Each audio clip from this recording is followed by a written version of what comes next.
We sold everything. Our cars, all our clothes. Like we literally just had backpacks full of stuff. That was like the only possessions we had. Yeah. We booked a one-way flight to Argentina. One of my best friends, Christy, was like, okay, so you're going to go travel for 10 months as missionaries. What's your itinerary? And I show her a list of countries and she's like, this is not an itinerary. Like, what is your plan?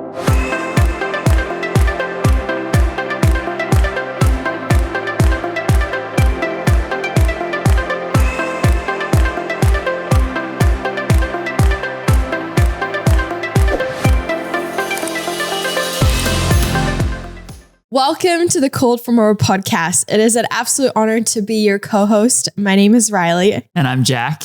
And if we've never met before, I grew up in New Zealand. I was actually born in London, grew up in New Zealand, and then have spent the last few years living in America. I did my master's in LA. That's what first brought me to America. I grew up on a farm in New Zealand. We had tons of animals. We were practically self-sustainable. And Jack and I have been married for almost 2 years now. Mm-hmm. And we've had a wild, adventurous year, which I'm very excited to share about you. But Jack, tell us a little bit about who you are. Yeah, my name's Jack. I grew up in Oregon. I was a drug addict from age 14 to 17 before I radically encountered Jesus while I was in San Francisco. He 180'd my life and I began to pursue him passionately. He is my biggest passion. And I went to Pepperdine University, studied marketing. I started a real estate marketing agency. And I love business and entrepreneurship. I sold that company a year ago before we headed off to do missions, what we're kind of going to share about here. And I'm really excited to be here with y'all. Yeah. And Jack, how old were you when you met Jesus? 17. Yeah. I met Jesus when I was 5. So we have very different stories. Like my mom was like a pastor at the church that we were going to. And I gave my life to Jesus 4 Sundays in a row. And my mom asked me, like, she was like, honey, you keep giving your life to Jesus. Why are you doing this? And I turned to her as a little 5-year-old, hands on my hips with my curly hair, and said, I want Jesus to know I'm serious. And I have been serious about Jesus ever since. And we love Jesus. And that is why we have called this podcast Cold for More. And Jack, would you just share a little bit about our heart, why we named it this? Yeah. In the Bible, in the book of John 10, verse 10 says, the enemy came to steal, kill, and destroy. But I, Jesus, have come that you may have life and have it abundantly. And we really believe that there is abundant life available for each and every one of you. And what that means is that there is a more. There's a bigger dreamer inside of you. There is a more impactful life. There is a more surrendered life to Jesus. There's a life filled with more joy and hope and peace. And so the goal of this podcast is for us to have conversations centered around that more that is available to all of us. Yeah. And the other scripture I think of is Ephesians 4:1, which says, I urge you to live a life worthy of the calling that you have received. And God uniquely purposed each of us and he gave us a calling, but there's so much resistance. Like the enemy would love us to not walk in that calling. The world would love us not to walk in that calling. And so we made this podcast and this space for both Jack and I to figure out what does it look like to live in our calling, but also for you to figure out what that means and what is the more.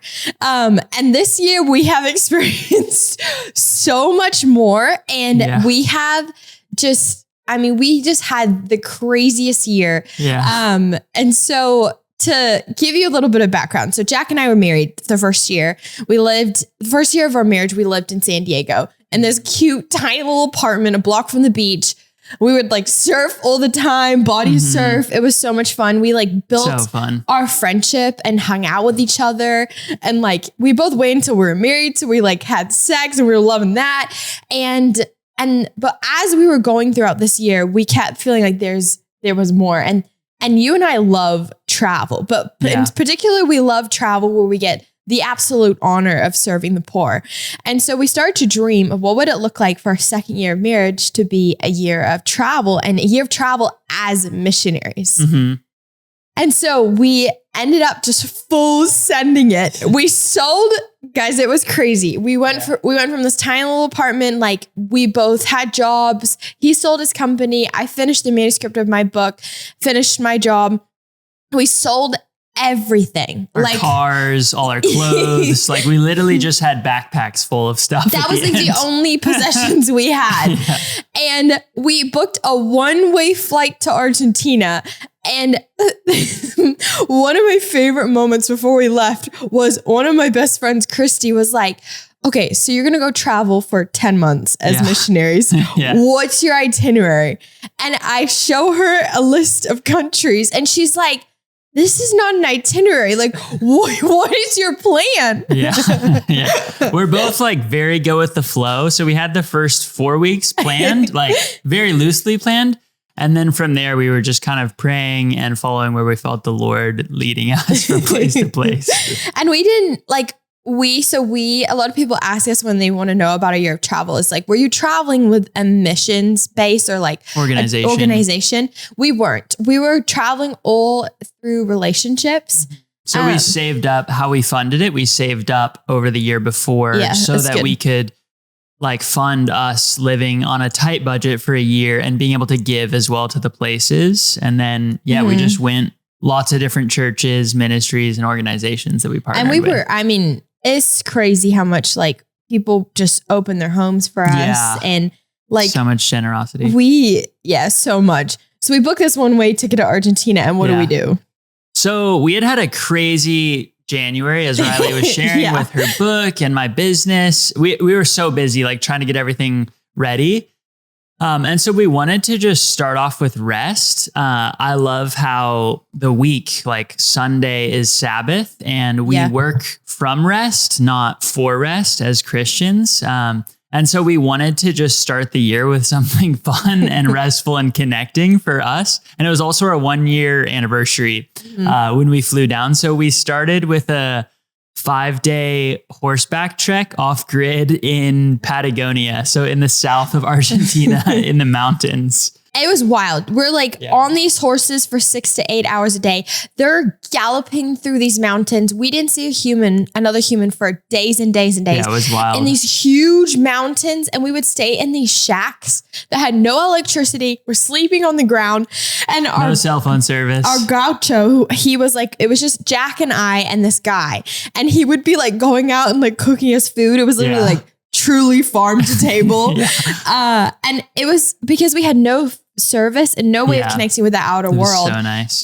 We had the best times with God and it was so good for our soul to go from like so much busyness and hustle to just like absolute disconnection from the world in nature with God. And I feel like both of our hearts really needed that. Mm-hmm. Yeah, definitely. Yeah. So then after that was like our time just to like connect with one another, connect with God.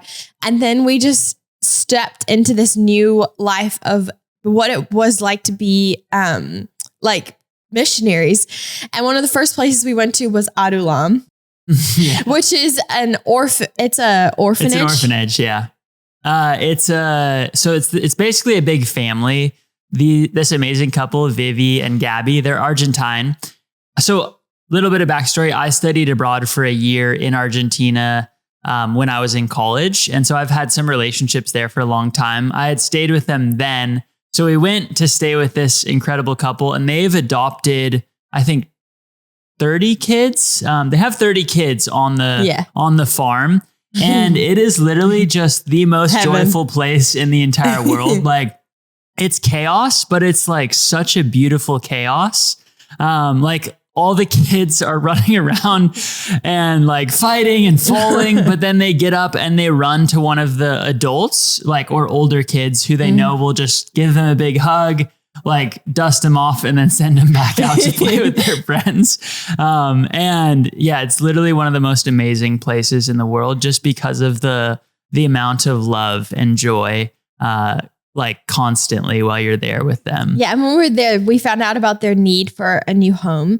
And so Jack and I were like, well, why don't we use social media to to share about the home and their need for it. And it was like our first ever like fundraising campaign that we ever did. Yeah. And we posted about it online, and we were very unsure of how it would go. Amazing. Within what was it, like within an hour, somebody donated $1,000. And we didn't even know. So we made like a GoFundMe page and then posted about it on our stories. And it was like a decent amount of money that they needed because they're going to build this whole new home that housed like 20 people or something like that. And we just put it out there, and within 24 hours, like the amount plus more was raised. And it was such a good reminder. Like even when it comes to our finances, like we are responsible as good stewards to God. And what does it look like to even have courage and faith in our finances, and to use like our own platforms, our own spheres of influence to like bless others. And like, maybe you hear about a friend that's like fundraising to go on missions. How can you like use what you have in your relationships to bless others and also learn more about like God's heart when it comes to finances? Yeah, it's really good. Yeah. And while we were there, so we got to help with that, which was, and now I think it's fully built. They've been sending us photos of as it's being built, and it's going to house all the young adults that basically age out of the orphanage, because so many of them don't have places to go. And so it'll house 20 young adults. But we also got to preach while we were there, and it was so fun. It was my first time. On Sunday, I preached at their church. Jack speaks Spanish. I don't. I speak Spanish. I learned it when I lived down there. But I had never preached. Like, I feel like I speak at like a 7-year-old level. And so preaching at their church was like the biggest stretch, but I literally felt so proud to be able to do it. And I made it like very simple and fun. And then that night. Yeah, that same night. So we preached in the morning. Also, I was sick. Were we both sick? No, just you. I had like a fever. I was out for like the day and had been sick for several days. They had like their doctor come, and I was taking medicine.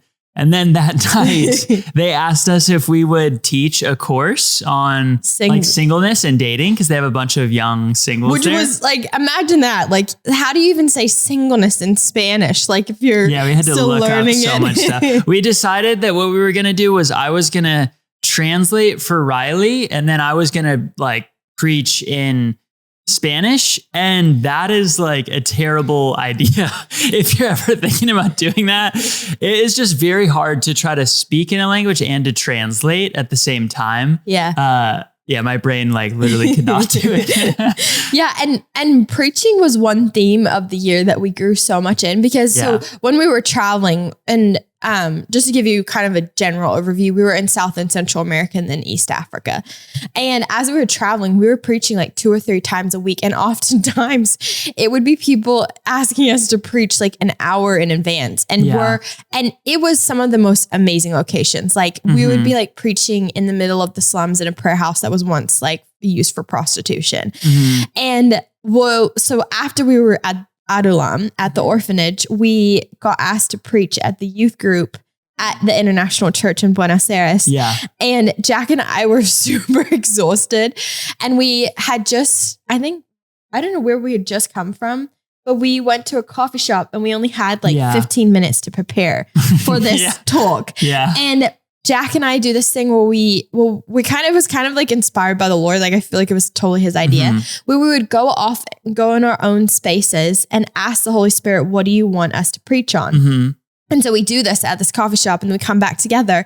And the crazy thing was, we both got the exact same sermon idea. Exact same. And it was like living adventurously with God. Yeah, we both had the exact same title for the message. It was crazy. And we also had like the similar Bible verses. Points. It was so encouraging. It was so, and so like the Holy Spirit had told us both the exact same thing. I'm like, Holy Spirit, shout out, because we're exhausted right now. You're really coming through. And then we just sat there and like planned this talk, and then get in the Uber and drive to this church. And it was incredible. Yeah, like it was the amazing. Lord showed up. Over half of the kids gave their life to Jesus.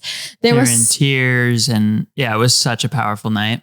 Yeah, it was amazing. And then we had this lady reach out to me through Instagram, and she was like, hey, I've been following you for a few years. Would you come and preach at our... For like 5 years, she had been following Riley. Lives in Argentina. Would you come and preach at our church? And I was like, sure.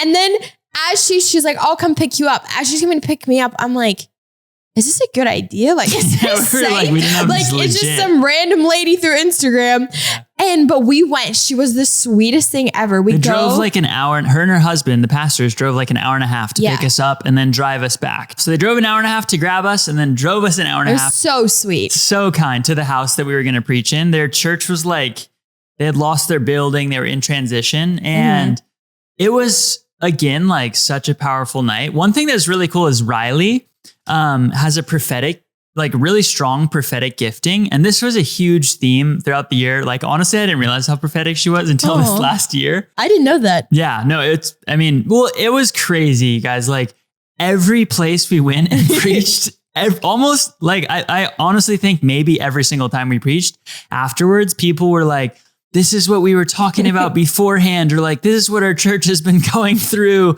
And I know that night, like they were so encouraged with several of the things that you shared, and the pastors like blessed us so much. They literally got down on their knees, the husband and wife, and put their hands on our feet and prayed over us and blessed us. And it was honestly such a sweet time with their little house church community. Yeah. So after our time in Argentina, we spent a few weeks in Uruguay at Jack's spiritual parents' house. Yeah, Gary and Kathy's. And they run camps for orphanages. And so we just like were hanging out with kids, playing in the pool, like teaching them about Bible stories.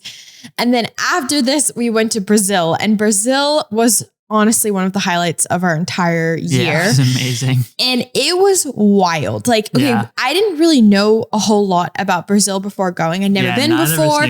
And we showed up, and it was definitely a lot more dangerous than I thought it would be. 100%. And like we like get in and so our plan for Brazil was how we were booked there for a month.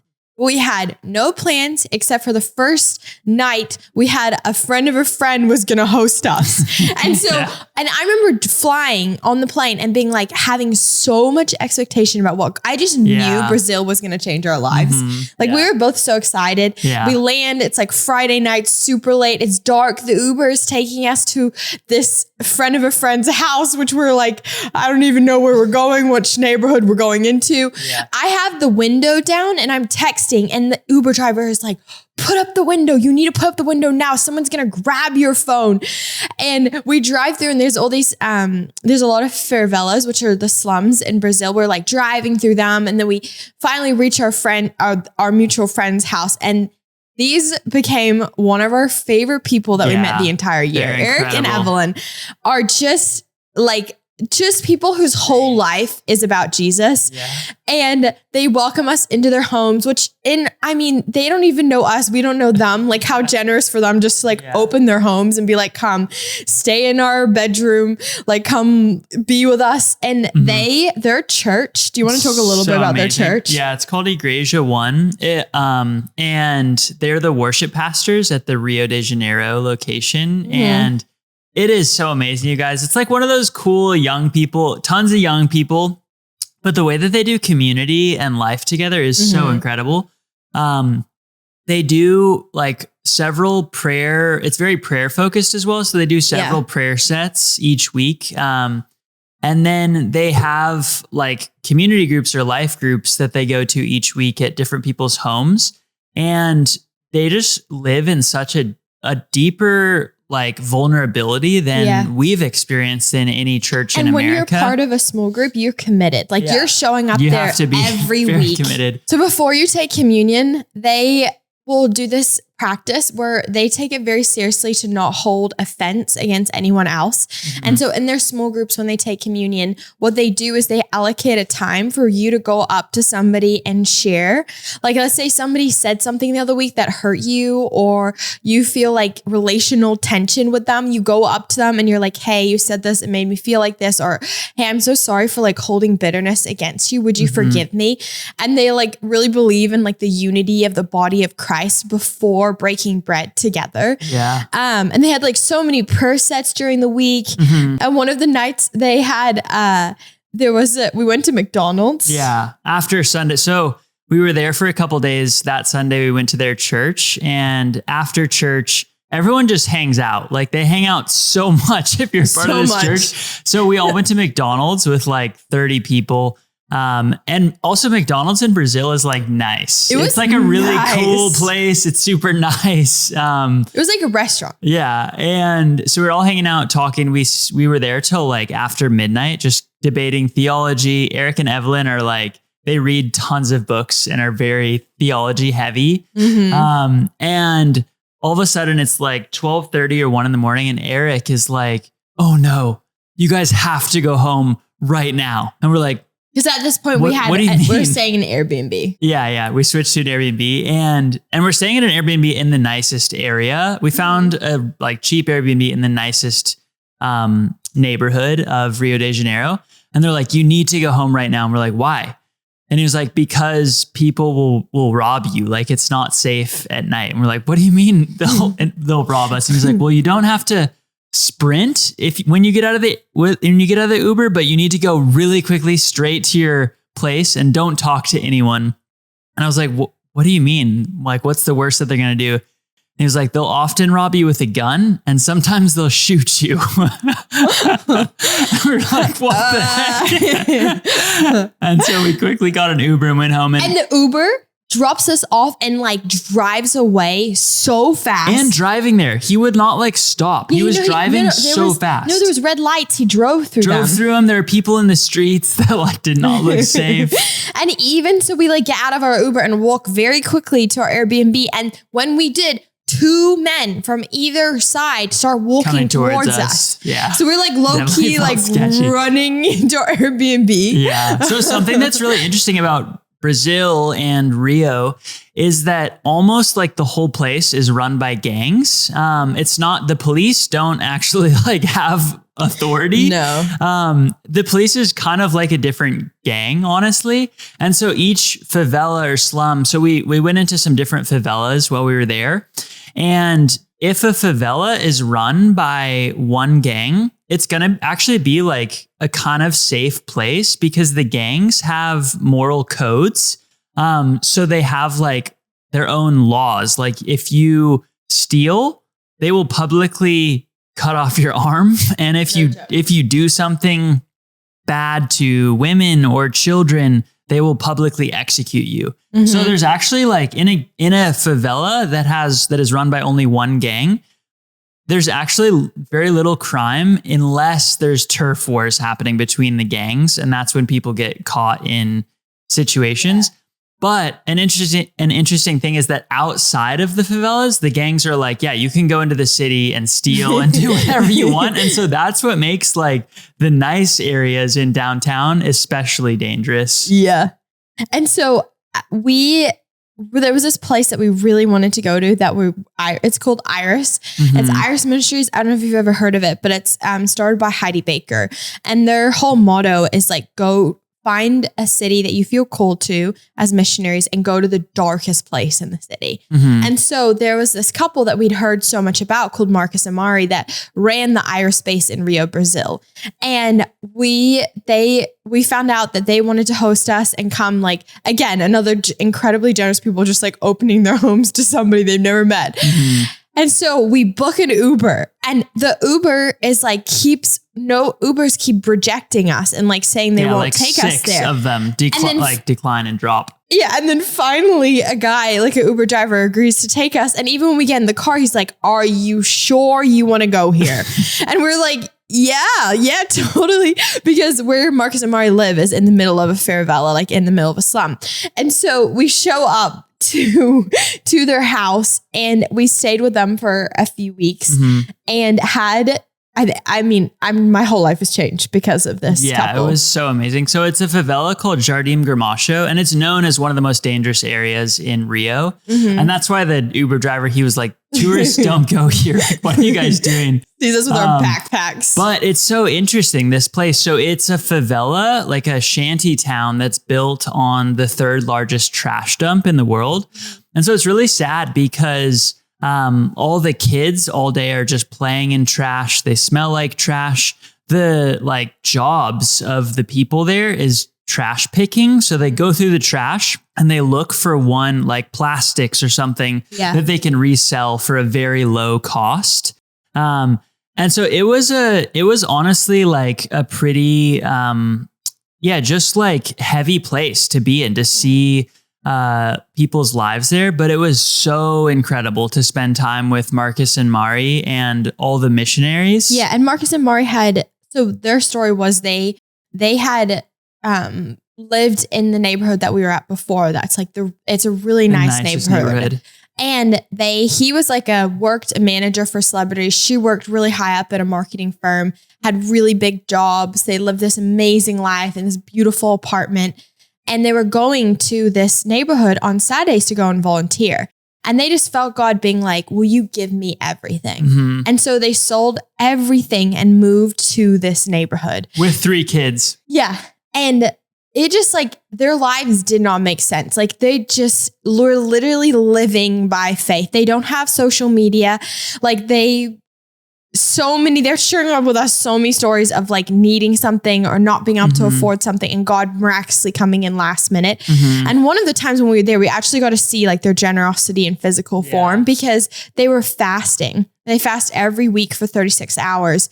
They're sitting there fasting and they'd gone out to this really nice restaurant and gotten Jack and I this incredible meal. Like, there were so many dishes. Jack and I are just sitting there like feasting like kings and queens and they're on their table and they're sitting there like not eating because they're fasting. And then later on that night, we find out they had $23 left in their bank account. And yet they chose just to like bless us. Like isn't there like a scripture about how treating strangers like Jesus? No?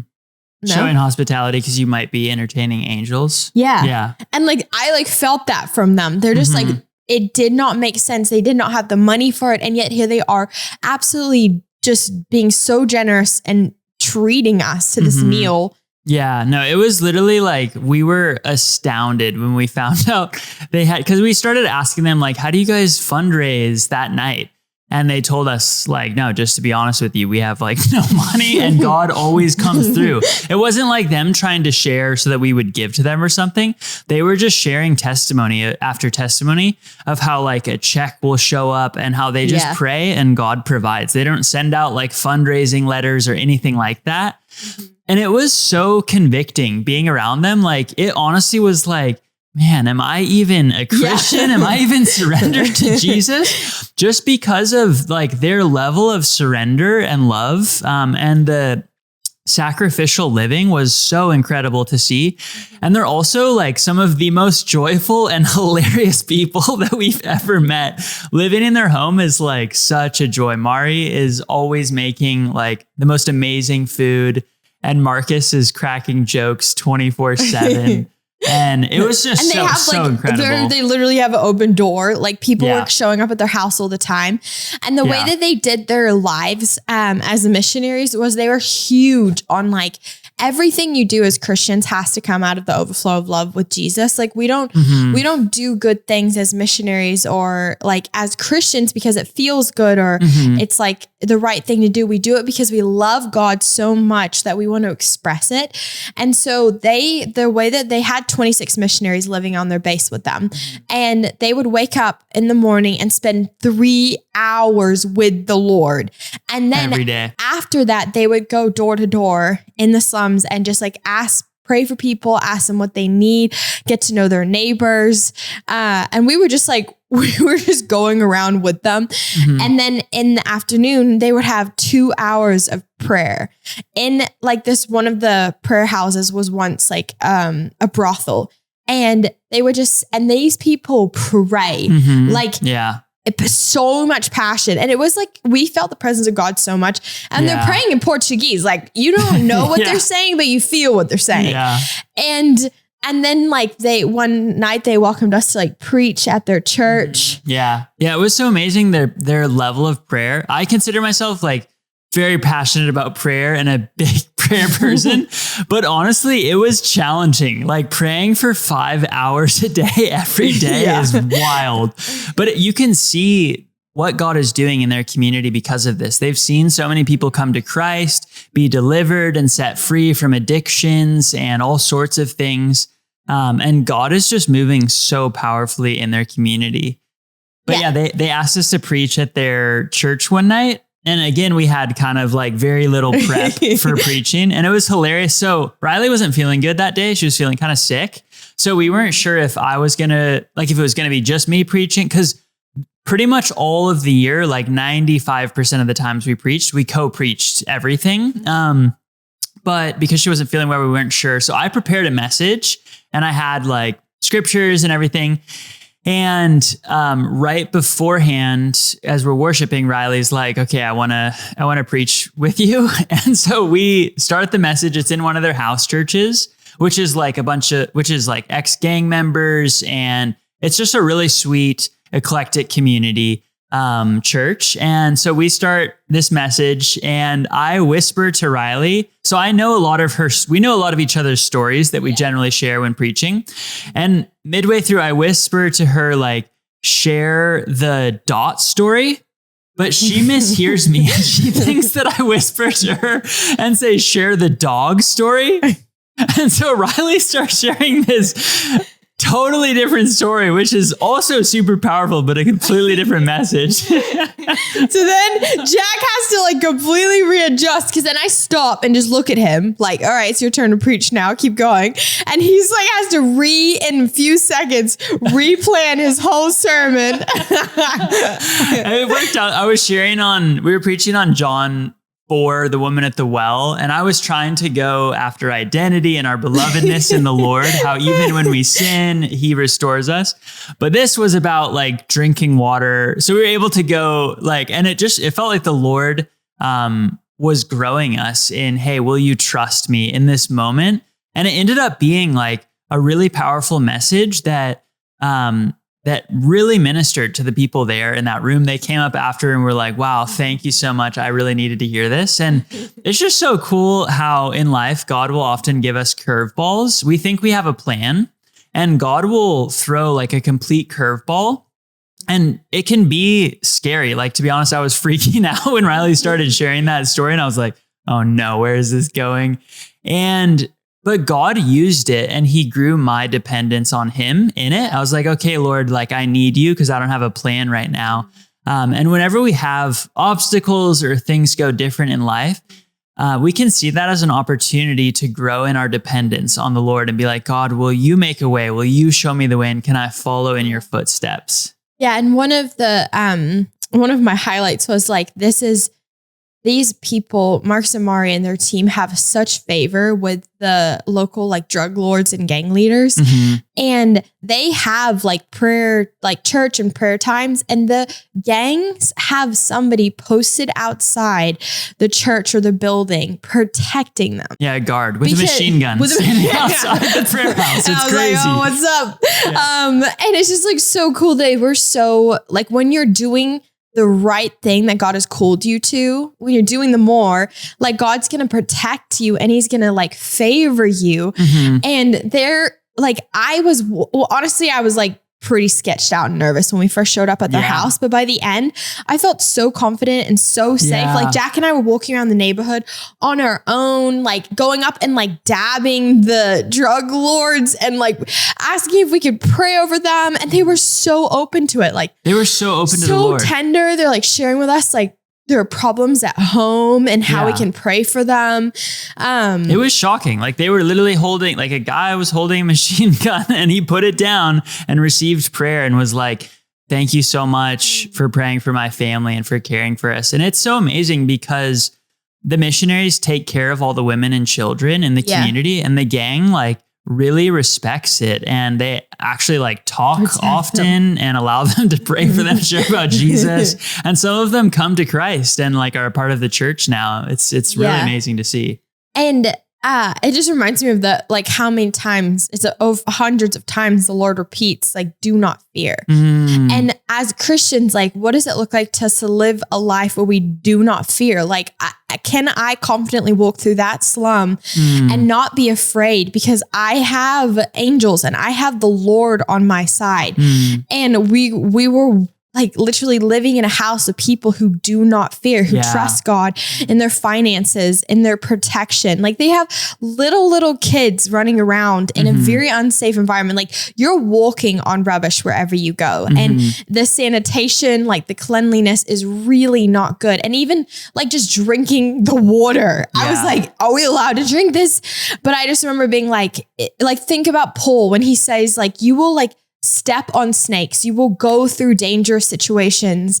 But if you trust God, like nothing, you're going to eat poisonous things and nothing's going to impact you. And there's like our faith is that secret ingredient where we can like be in a situation like that and have full trust in God and be completely protected. Like while we were there, nothing even dangerous happened to us. Nothing even like poisonous happened to us. But we were with people that we got to see what it looks like to do not fear. Yeah. And like another highlight of mine was we went to, cause we would just go like door to door to door. And a highlight was we went to this like lady's house and she didn't know how to like breastfeed. Yeah. And so she was giving her like newborn baby, just like milk. Like, and the poor little baby was just like throwing up because that's not what the baby needs. And we just got to be there and like love on her and just see these people like not at all shame her, but to like educate her and love on her. And we were there and a lot happened, a lot of things that we're not sharing because it just was a lot. And after that, Jack and I were honestly like, it was the most impactful time, but it was also a really emotional time. Yeah, so emotional. I mean, we did experience pretty difficult things that happened in the community while we were there. And it was such a different world that we entered into for those couple weeks. And it was very violent. Yeah. Once we left, we were really like, man, what did we just experience? We need to process this. And what we learned is Riley and I both like to process things very differently. So I wanted to go and just be like, hey, let's just not so we flew down we took a bus down to Sao Paulo, a different city in Rio after this. And I just wanted to not talk about it for like a week because it was so just like overwhelming what we had experienced.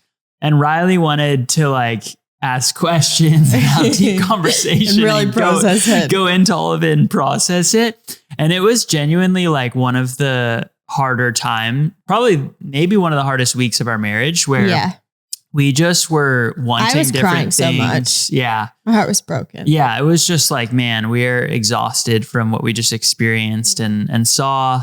But thankfully we have amazing mentors and counselors that we got to meet with. The Chams that helped us through it. And our prayer team. And our prayer team, as well. And so before we left, we had allocated like a prayer team of people that we really look up to. And a lot of them were our personal mentors. And we brought them together in a WhatsApp group and would like go on regular Zoom calls with them and they would pray over us. And then we'd be updating them all the time. Yeah. And that plus our marriage mentors were so key in that week when we were saw just like the brokenness of humanity and just so much sadness and like it was really heartbreaking. And to then go leave that place and carry with you those stories of the people and just like the feeling of it. And I'm so glad we had safeguarded ourselves before we even got into that moment.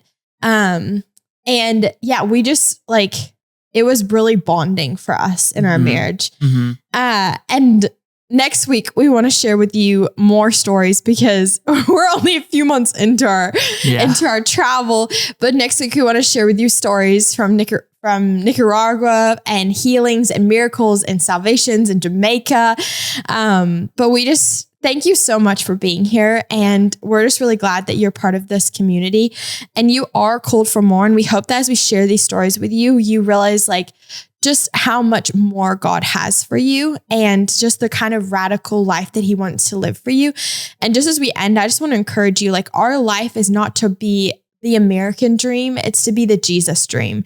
And Jesus lived a life where he was just walking around and he was actively pursuing the poor and those that were oppressed. And his life was like, he was outcast, he was beaten, and he hung up on a cross so that we could find freedom and that our sins could be forgiven.